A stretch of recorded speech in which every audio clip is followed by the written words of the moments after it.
अस्सलाम वालेकुम, मैं हूँ बिलाल गब्बोल और आप देख रहे हैं मेरा यूट्यूब चैनल किंग गब्बोल।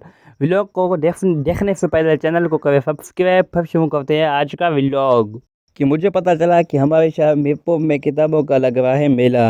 तो मैंने सोचा मैं भी वहाँ जाता हूँ क्या कि देखते हैं कैसे किताबें मिल रहे हैं। तो चलो वहाँ किताबें के मेले पे चलते हैं। फाइनली हम किताबों के मेले पे पहुँच गए हैं। ये आप देख सकते हैं ये आज किस्म किस्म की किताब है यहाँ आपको दीनी किताब भी मिल जाएंगे, सिंधी अदब की किताब भी मिल जाएंगे, बलोच के अदब की भी किताब मिल जाएंगे और भी दीगर यहाँ किताब मिल जाते हैं। ये आप देख सकते हैं शाह का रिसाला है और जो है अपना सचल फरमस का किताब है और जो इंग्लिश की जो बेसिक ग्रामर की किताब से हैं वो भी यहाँ पे आपको मिल जाते हैं। तो आप देख रहे हैं मेरे हाथ में 2-3 किताबें हैं।